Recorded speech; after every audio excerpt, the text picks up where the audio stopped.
Halo sobat Nime, waduh Piala Dunia udah mau habis nih. Siapa nih timnya yang gak lulus? Waduh, apakah kaum berak lancar? Waduh. Dalam kesempatan kali ini kita gas lagi yuk, Magic Emperor, langsung aja kita gaskan. Mereview sedikit dari pas sebelumnya setelah merebut jiwa milik si gadis imut Ning. Di sini bocah kampret dari lembah Yaoming ini mencoba untuk melarikan diri. Dan sebelum ia pergi, di sini si kampret ini juga berujar kalau mereka akan menunggu Zaufan di gerbang Earth jika memang suara demon itu ingin sekali balas dendam. Tapi dalam usahanya untuk kabur, di sini si kampret Yaoming ini juga tidak semudah itu.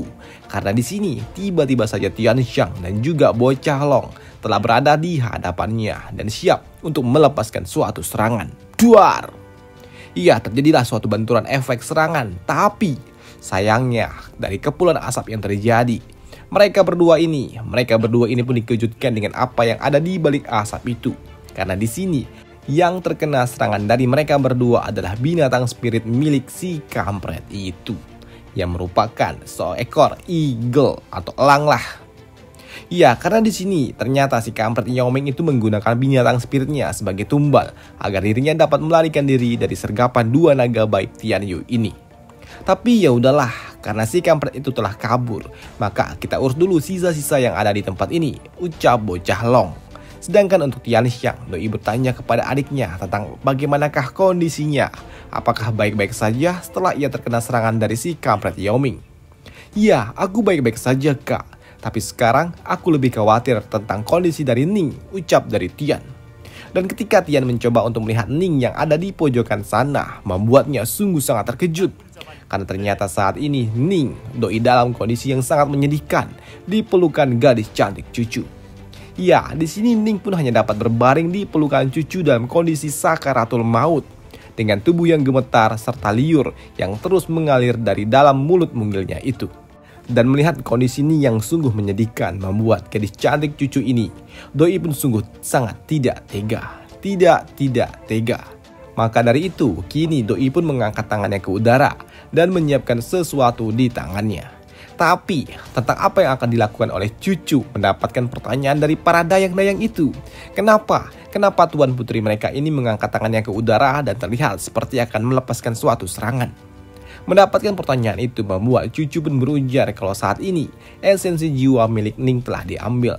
Maka dari itu ini akan menyebabkan kondisi pikirannya jatuh ke dalam kekacauan dan jiwanya juga akan mulai menyebar. Dan dalam kondisi yang seperti ini, jiwa akan bertahap terpisah dari dalam tubuh fisik yang akan memberikan suatu penderitaan yang sungguh sangat menyakitkan, seperti tulang yang akan tertusuk oleh ribuan jarum secara bersama-sama. Dan itu sungguh benar-benar sangat menyiksa. Maka dari itu, aku tidak dapat membiarkan gadis mungil ini merasakan penderitaan yang sangat menyakitkan itu.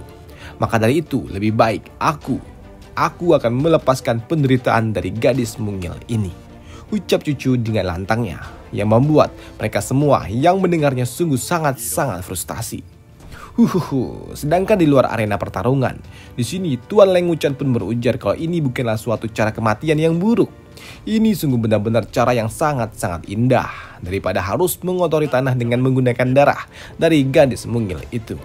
Dan rencana itu untuk memberikan kematian yang sungguh indah ini benar-benar telah dipikirkan langsung oleh bocah Yaoming itu, yaitu si Yushan.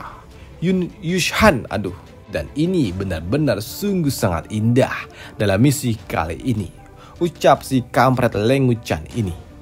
Sedangkan di dalam arena, di sini cucu yang tidak tega melihat penderitaan dari gadis mungil ini, doi berujar kepada gadis imut Ning, aku akan melakukannya. Aku akan melakukannya untuk mengurangi penderitaanmu. Maka dari itu, tolonglah jangan salahkan aku, ucap cucu sembari melepaskan suatu serangan kepada Ning. Tapi di sini cucu pun sungguh terkejut ketika Ning meminta. Di sini Ning pun meminta agar cucu mau memberikannya sedikit waktu lagi. Ucap gadis itu dengan terengah-engah. Aku ingin melihat kakak Zaufan. Aku ingin melihatnya untuk terakhir kalinya, tambah gadis mungil itu. Mendengar apa yang dikatakan oleh Ning membuat cucu pun hanya dapat terdiam. Bahkan di sini cucu pun dengan tubuh yang gemetar, doi pun sungguh tidak tega melihat penderitaan dari gadis mungil itu yang akan terus menderita hingga ajal benar-benar menjemputnya. Karena memang di sini mereka hanya dapat melihatnya aja dan tidak tahu dan tidak dapat berbuat apa-apa. Bahkan di sini Ning pun juga berterima kasih kepada cucu yang mau memberikannya sedikit tambahan waktu. Dan 3 hari kemudian, di sini mereka semua hanya dapat melihat Ning yang terus-terusan menahan sakitnya. Dan itu sungguh sangat menyiksa batin karena mereka juga tahu mereka tidak dapat melakukan apapun. Terutama rasa sakit itu begitu menyiksa bagi Tian. Doi tidak dapat menahan diri lagi dan ingin segera pergi untuk menuntut balas dendam. Yang membuat Tian Xiang pun bertanya, "Oi, mau kemana kau?" Aku akan mengambil kembali jiwa dari Ning," ucap Tian dengan lantangnya. "Tidak, hentikan. Kita harus menunggu Zhao Fan datang dan mulai mendiskusikan ini semua." "Apa? Menunggu katamu? Ini sudah 3 hari. Ini sudah 3 hari. Bahkan bayang-bayang dari si kampret itu aja belum juga terlihat," ucap Tian dengan amarahnya. Bahkan di sini Tian pun menambahkan kalau esensi jiwa milik Ning telah direnggut. Dan untuk dapat menyelamatkan gadis mungil itu hanya dengan memasukkan esensi itu kembali. Memasukkannya kembali ke dalam tubuh fisiknya. Dan jika mereka menunggu lebih lama lagi, Ning akan benar-benar mati. Tapi di sini tiba-tiba saja Tian dan juga Ning, mereka berdua pun merasakan kalau cincin mereka mulai bereaksi. Yang artinya Zhao Fan akan segera datang. Duar! Ya, di sini Zhao Fan pun benar-benar datang ke tempat mereka. Zhao Fan datang dengan ekspresi wajah yang sungguh sangat aneh.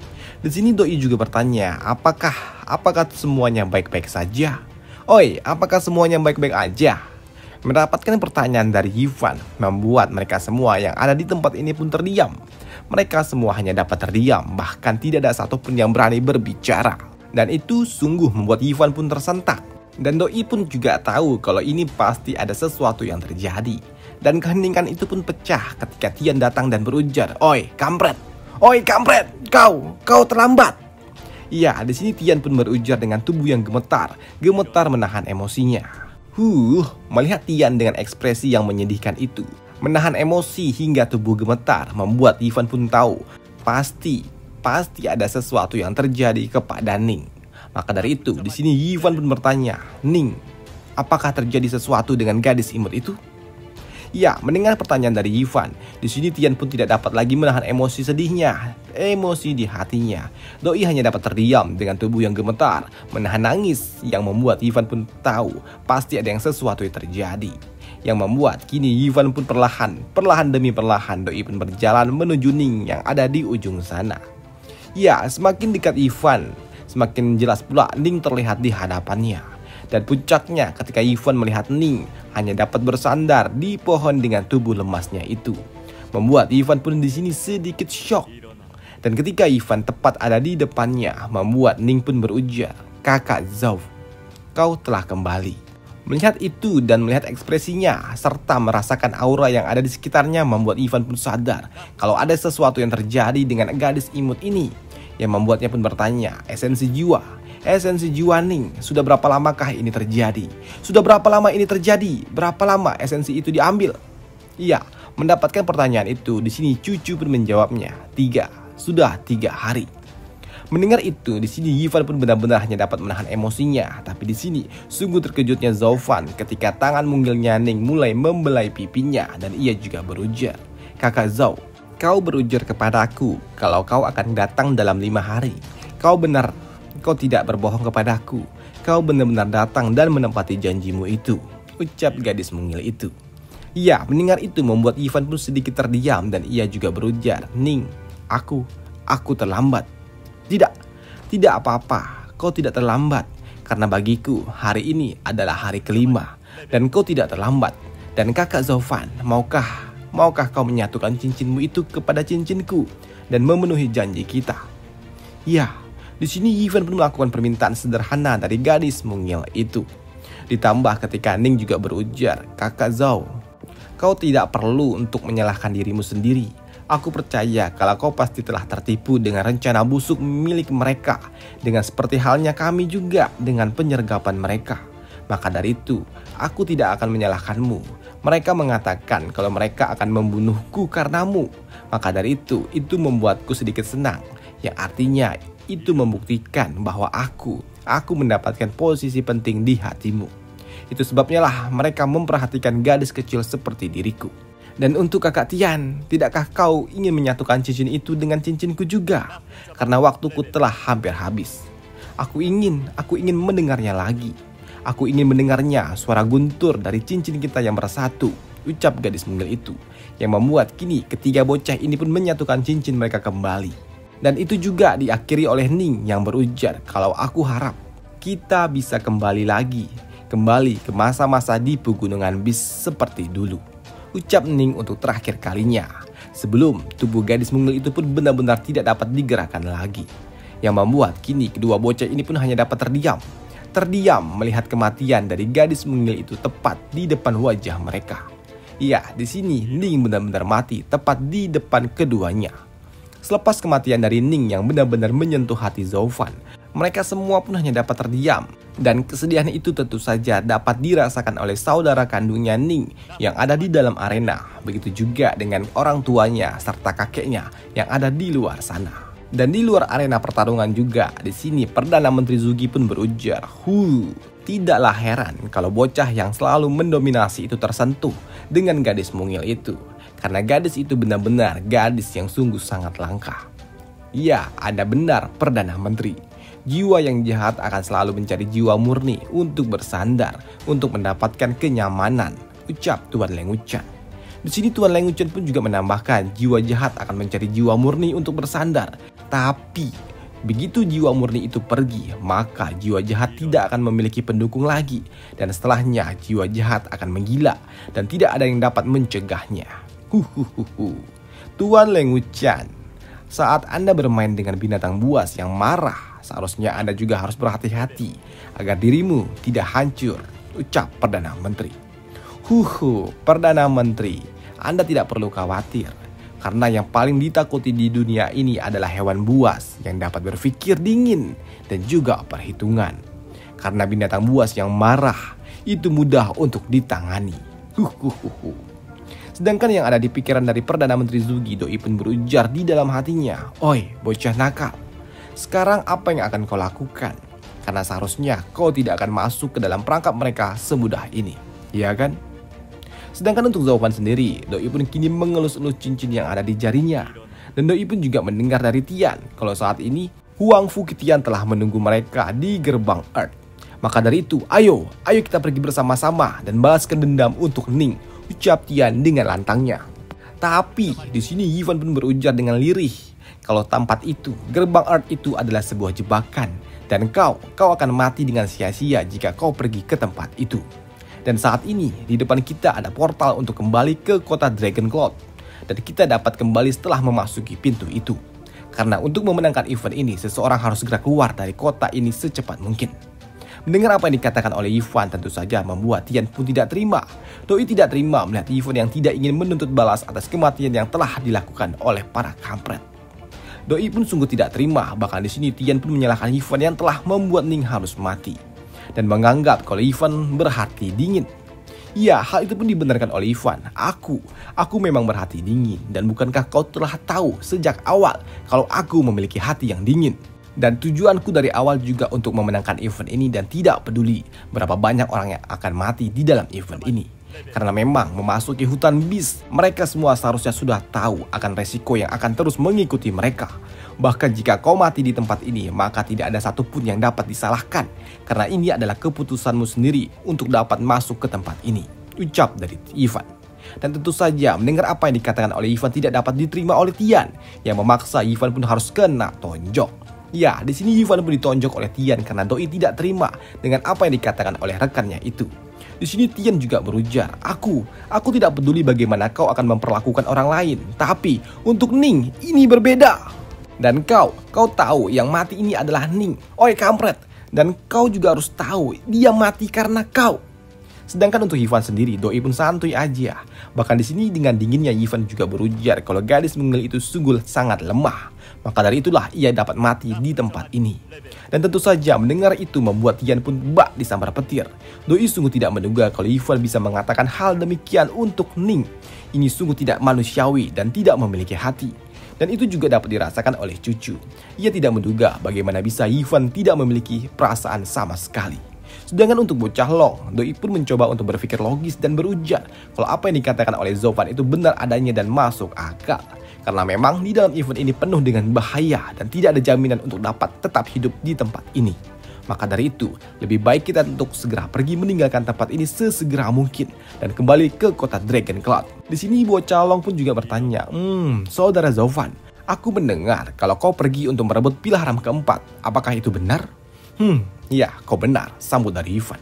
Dan mendengar itu membuat Tian pun murka. Bisa-bisanya Ivan merebut pil sementara mereka telah membunuh Ning. Maka dari itu, kini Tian pun benar-benar sangat murka. Karena Doi tahu Ivan ternyata menggunakan mereka semua, termasuk kematian Ning, hanya untuk pengalihan isu. Maka dari itu, kini Tian pun melepaskan suatu serangan ke arah Ivan dengan teknik 9 formasi flowing space. Melihat adiknya berniat untuk membunuh Zovan membuat Tian Xiang pun tersentak. Dan ia berteriak kepada adiknya untuk segera menghentikan tindakannya itu. Dan untuk Ivan sendiri, Doi pun merasa kalau serangan Tian yang datang ke arahnya cukup berbahaya. Maka dari itu, di sini Ivan pun dapat menghindarinya dengan sangat mudah. Dan untuk menghentikan tindakan ceroboh dari si kampret ini, di sini Ivan pun hanya mengangkat tangannya ke udara dan BAM! Iya, di sini Tian pun langsung tumbang hanya dengan sekali tepuk oleh Zovan. Yang model gini mau ngajak duel, sekali tepuk tumbang. Waduh. Oke, lanjut. Dan melihat Tian yang dapat ditumbangkan hanya dengan sekali tepuk membuat mereka semua yang ada di tempat ini hanya dapat terdiam dan juga tersentak. Dan untuk adiknya, di sini Tian Xiang pun meminta maaf kepada Ivan atas tindakan bodoh dari adiknya yang bertindak berdasarkan emosi sesaat. Tapi untuk Ivan sendiri, Doi pun tidak peduli dengan itu. Ya, di sini Ivan pun juga mulai mengaktifkan portal yang ada di depannya. Ya, di sini Ivan pun mengaktifkan portal itu dengan kristal yang ada di tangannya. Dan celing, tiba-tiba saja portal itu aktif. Portal dimensi itu aktif. Portal yang dapat membuat mereka semua kembali ke kota Dragon Cloud sekaligus memenangkan event ini. Dan karena pintu itu telah terbuka, ayo kita pergi. Iya, karena di sini portal itu telah terbuka, kini satu persatu aliansi Zovan, atau lebih tepatnya para beban-beban ini dapat pergi dari tempat ini. Sedangkan di tempat lain di luar arena pertarungan, Perdana Menteri Zuki pun berujar, Tuan Leng, dari yang terlihat binatang buas itu sepertinya tidak menggila. Dan faktanya yang kita lihat, bocah itu masih dapat bersikap sangat tenang. Sedangkan untuk Tuan Leng Wuchan, Doi pun berpikir, benar, bocah itu terlihat sungguh sangat tenang.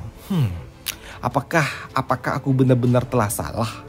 Sedangkan di dalam arena pertarungan sendiri, para beban itu pun dapat keluar dari dalam arena pertarungan dengan tenangnya. Sedangkan untuk cucu, Doi pun berujar, Zovan, aku benar-benar salah menilai dirimu.